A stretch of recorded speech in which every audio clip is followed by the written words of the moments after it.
지난달 12일 부산 수영구 이진종합건설 사옥 앞 쓰레기가 가득 찬 비닐봉지 20개가량이 버려져 있습니다.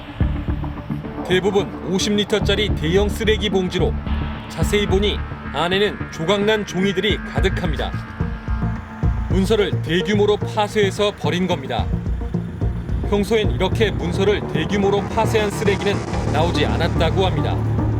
이날만 그런 것도 아니었습니다. 이게 지금 저번 주 화요일부터 이게 배출을 하시는데 저번 주 화요일도 한 20개가 나오고 목요일 같은 경우에는 한 7, 8개 정도 나오고.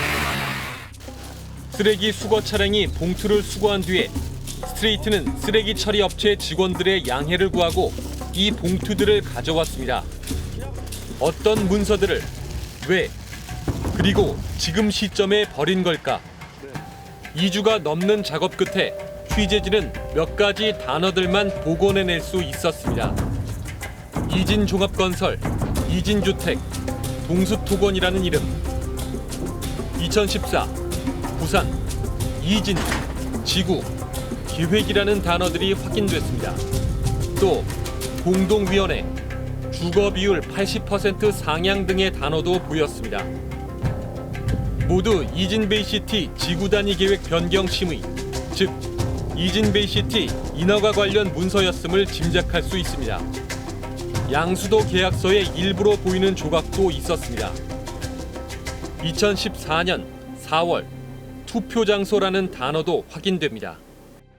만약에 특별한 문제가 없고 그 남겨져 있는 서류들이 오히려 자기가 떳떳하거나 이 사업을 법대로 진행했다라는 거를 증명해 줄 수 있는 자료도 회사에 있는 자료라면 근데 그렇지 못하니까 파쇄를 한 거겠죠.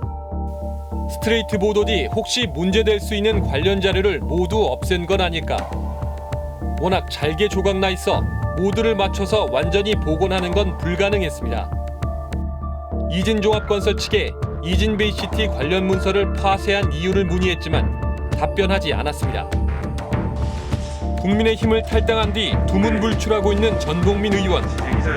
스트레이트는 전연의 추가 해명을 듣기 위해 부산 이진종합건설 사옥 앞에서 계속 기다렸습니다. 지난달 14일 저녁 7시 직원들이 퇴근해 불이 모두 꺼지고 주차장에 차량 2대만 남아 있었습니다. 그리고 잠시 뒤 누군가 건물에서 마지막으로 나왔습니다. 전봉민 의원이었습니다. 원장님, MBC 이지수라고 합니다. 예, 좀 말씀 나누려고 기다렸습니다. 무슨 말씀? 저희가 보도했는데요. 거기에 대해서 해명을 전혀 안 해주셔가지고. 해명 그때 언론 보도 다 했잖아요. 근데 전혀 증여세를 내셨는지 그런 거 말씀 안 하셨지 않습니까? 그거는 그 부분 지금 하지 마시고 현대야, 예. 현대야, 하자. 그 증여세를 내신 적이 있으십니까, 의원님? 아니 그걸 책책이라. 편법 증여 의혹과 증여세 납부 여부를 묻는 질문에 여전히 답변을 회피했습니다.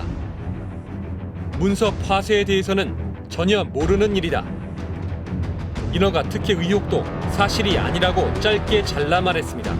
그 혹시 지금 문서 파쇄하고 증거인멸 지시한 적 있습니까? 아니 무슨 소리 합니까 지금? 책하고 가져가는데 사무실 책 보려고. 아, 그러신 적 없으세요? 네. 그리고 사돈분이 인허가 아니. 하신 건 혹시 아셨나요? 없습니다. 예? 아니 없습니다. 그런 적 이거 없어요? 하지 마시고 아니 그런 이거 하지 마시고. 의원님. 전 의원은 녹음하던 기자의 휴대폰을 손으로 치우더니 그대로 차량에 올라탔습니다. 저희가 공식적으로 인터뷰 지를 여러 번 드리지 않았습니까? 예? 한 말씀 해주고 가시죠. 예? 인허가 과정에서는 개입한 적 없으십니까? 근데 그 시의원 때 겸직 신고는 왜 안 하셨습니까? 예? 말씀 한마디만 해주시죠, 의원님. 예? 아니 뭐 하시는데? 한 말씀 해주시죠. 예?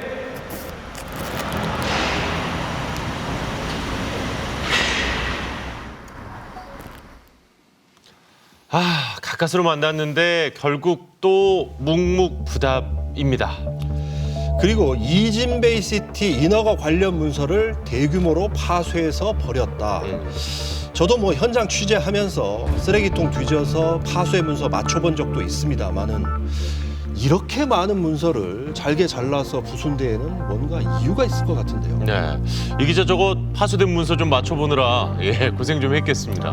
네, 2주 정도 일일이 손으로 맞춰봤는데 쉽지가 않았습니다. 복원에 앞서서 법률 자문도 받아봤는데요. 네. 쓰레기 봉투에 담겨 버려진 파쇄 문서를 가져와서 분석하는 건 문제가 없다고 합니다. 이미 말씀드렸지만 재산이 많다고 해서 다 문제라고 할 수 없습니다. 하지만 공천 과정에서 이런 의혹이 걸러졌다면 국민의힘도 소속 의원이 탈당하는 일은 피할 수 있지 않았을까 싶은데요. 맞습니다. 예. 그리고 또 탈당이 끝은 아니죠. 예, 이럴수록 공천 과정이 좀 궁금해지는데요. 전복민 의원 어떻게 국회의원이 된 겁니까? 네, 해당 지역구 전임 국회의원이 유재중 전 의원입니다.